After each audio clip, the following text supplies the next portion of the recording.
Dans ce territoire de moyenne montagne vivent un peu plus de 78 000 habitants. Cette circonscription est la moins peuplée du Jura.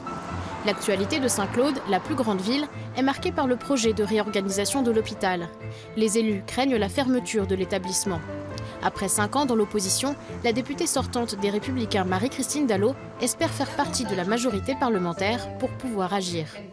Le projet que nous portons, c'est 1 euro investi en ville doit avoir l'équivalent 1 euro investi dans la ruralité.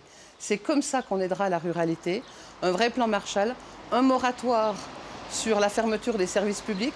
Je pense bien sûr à l'hôpital, aux hôpitaux de proximité, l'hôpital de Saint-Claude, mais aussi celui de Morée et Champagnole.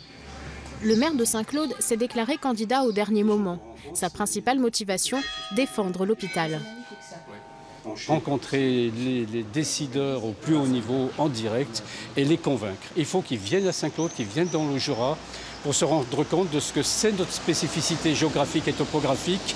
Sans cela, vu depuis Paris, dans un bureau, sur une carte à plat, sur une table, je veux dire qu'il est impossible de se rendre compte. L'hôpital de Saint-Claude est aussi un des premiers thèmes de campagne de la candidate En Marche, Anne Prost-Grosjean.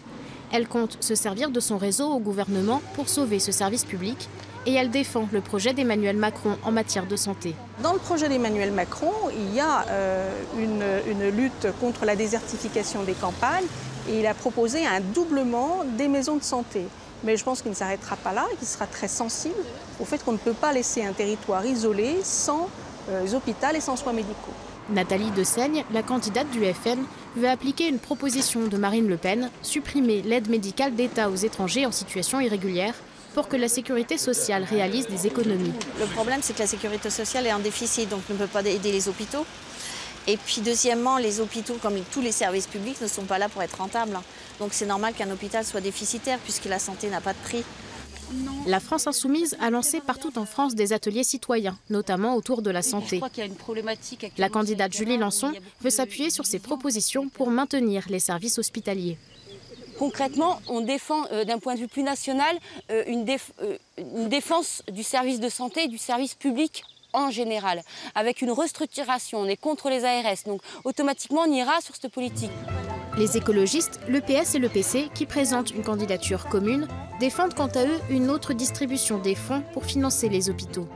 Les candidats sont unanimes, ils veulent agir pour l'hôpital. Les électeurs de la 2e circonscription du Jura doivent faire leur choix entre des projets qui s'opposent.